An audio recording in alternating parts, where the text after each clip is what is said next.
Listen to this podcast now on the Red Apple Podcast Network. Why is the middle class shrinking? Why are people facing an affordability crisis while marginalized individuals called informals grow in numbers? Join me as I travel the world, speaking with people living in invisibility, the leaders working to solve it, and uncovering the hard truths shaping our economy and daily reality. Download all of Red Apple Media's podcasts right now through your favorite podcast platform. You know, we've got the Belmont in Saratoga this year as they rebuild the track. It's back at the Belmont next year. And there's nothing more exciting, as you know, Cherie, than having a chance at a horse at winning the Triple Crown. But we've seen examples where a horse will win the Kentucky Derby and not race in the Preakness a couple of weeks later. Everybody wants to know, will Golden Tempo race in 2 weeks? We're going to let Golden Tempo decide that. It's kind of hard. He needs every bit of distance, as shown in the race, to win at 1.25 miles. And we have to put the horse first. So we're going to see how he comes out of the race, see how he's training, how his energy is. And then we'll talk about whether we want to take the chance or not.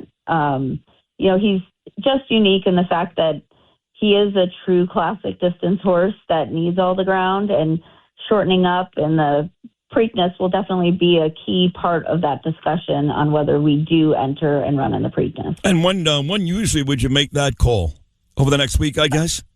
Yeah, so typically our horses get about a week of easy training, and kind of towards the end of that week, we'll we'll try to make a decision. Golden Tempo wins the Derby, paid $48, 23-1, and of course, Cherie again is the horse's trainer. We're going to find out if that horse will run in the Preakness. But who was standing right there with Vinny Viola in the winner's circle as Golden Tempo was being celebrated as the 2026 Kentucky Derby winner? Who else but the great cop and our dear friend here every Tuesday, my guy Bo Dietl? How cool was that, Bo, on Saturday? You were right there, right in the middle of the action. All I can say is it was one of the greatest racing weekends. I was very fortunate to fly down with my friend there, Lou Lazzanaro, Michael Dubb, and Sandy. We flew down on his jet on Thursday night. We went to that Jack Ruby Steakhouse.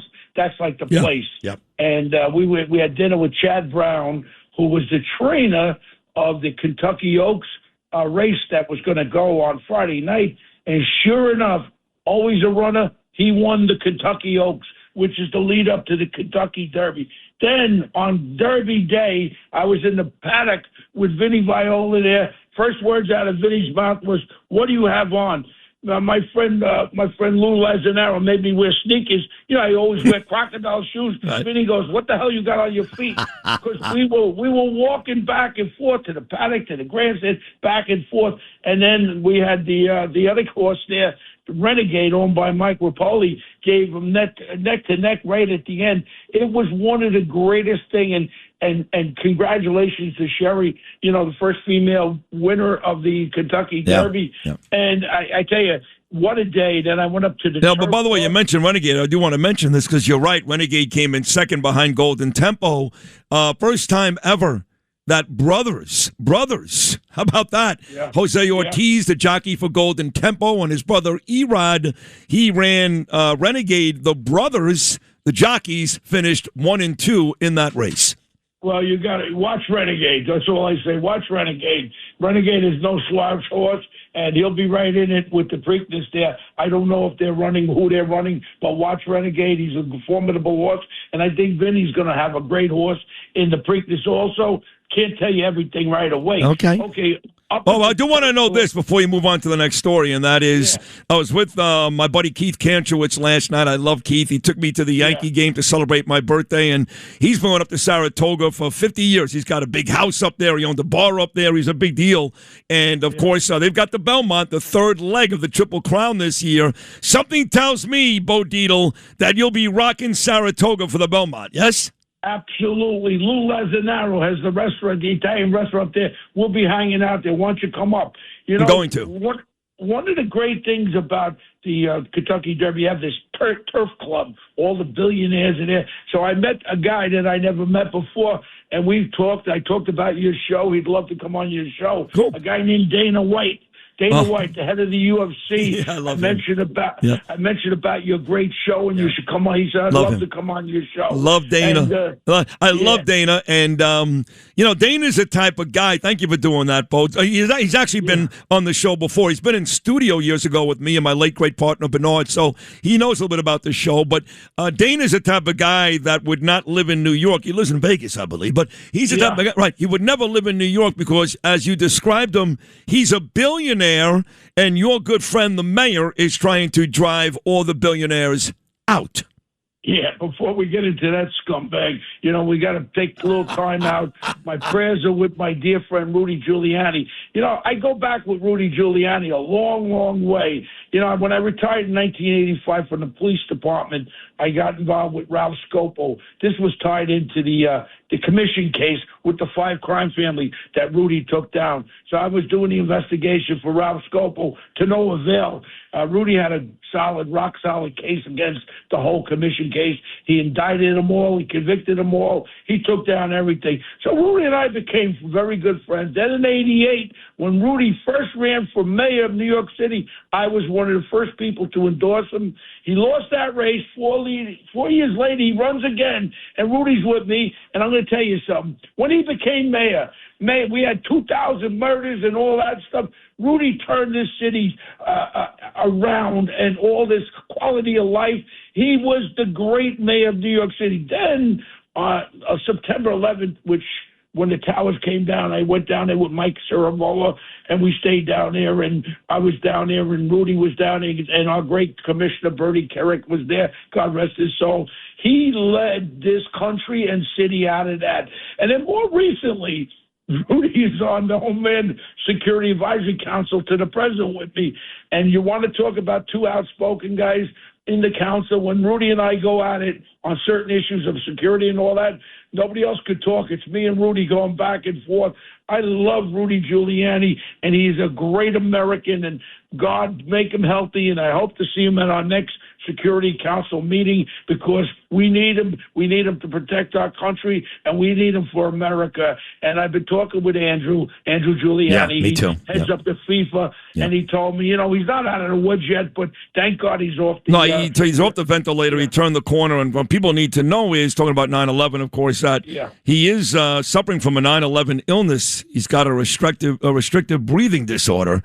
So he is, believe it or not, he's one of the victims of 9/11 years and years later. He was down there. I'm going to give you some numbers because so many of the naysayers, they did a Harris poll, Capps Harris poll. Now listen to this, because when we talk about the midterms, here is the big policies that are supported by all voters, Republican, Democrat. Deporting violent illegal immigrants, 75% support. Cracking down on fraud, 73%. Slashing prescription drugs, 84%. Limiting women's and biological females, 63%. Use of tariffs, 49%. And 74% of Americans say it is our interest to stop Tehran from obtaining a nuke. So in other words, everybody talks bull crap, but let's see what the president's doing now, all you naysayers. The people who are voters support what our president's doing because we have to have our country together. And in these midterms, remember, if you vote for these jerk-off Democrats, these liberal jerk-off Democrats, our country's going to be in a quagmire. Also, perfect example, this Judge Zia Fakwani. He's a Washington judge. Listen to this jerk-off. He actually apologized to the assassin there, that guy Cole Allen. Well, that guy, the would-be assassin, he didn't kill President Trump. His name is Zia Faruqi. Right, Faruqi. And yes, he apologized because of the very, very, very poor jail conditions. And as you're killing him right now, Jeanine Pirro opened a can of whoop-ass on this judge yesterday. Another instance where Bo Dietl, Sid Rosenberg, Jeanine Pirro are talking about some idiot judge that once again is feeling badly for the bad guys, not the good guys.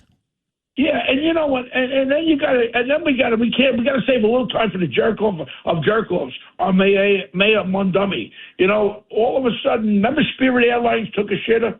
Excuse me, I can't use that word. Yeah. They took a bleep that. Okay, Spirit Airlines went down. You know, Biden's Lena Khan, she was the antitrust crusader. Guess who she's with? She's the one that stopped that whole merger with JetBlue, with the same Spirit Airlines. Guess where she is now? She's working for Mondummy as an economic advisor. He hired her now. So this is what we're dealing with. Also, now all of a sudden, with the $30 million, the city wants to put $30 million in some cucaracha store in East Harlem there. $30 million.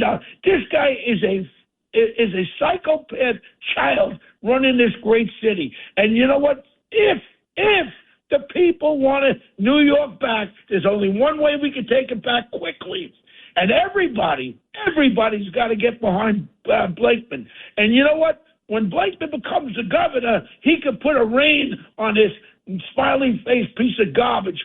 So in reality, the only way out for New York City right now in the next 6 months is to vote for Blakeman. If we don't get Blakeman and get rid of Snaggletooth Hochner out of there, New York City is damned. And everyone's going to move out. And you know what? We see all these people and this piece of garbage. He's an American citizen, and his name is Singham. He's the one that's been payrolling all this DSA, Democratic Socialist America. What they do, people, what they do is they get all these volunteers out there. They set up the voters. They bring them out, and no matter what candidate's there, they use it like a crusade. They want to take over New York City, which they've done, and they want to spread it across our country. We are in a crusade against the radical DSA people. These are scumbags, and we have to band together. We have to vote for people that are against these people.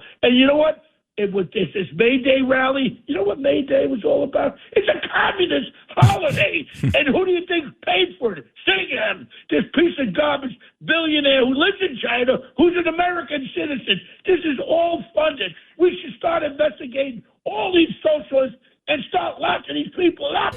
And I'm going to tell you something right now. I am really, really upset. Yeah. We got schools, and they're teaching our kids about socialism. Why don't they teach them math and spelling? Right. Their rates are so low, and 1 out of 3 don't even go to school. That's the kind of schools that Mondummy's running. The only thing he cares about is teaching socialism and communism. We got to get rid of this smiley face piece of garbage.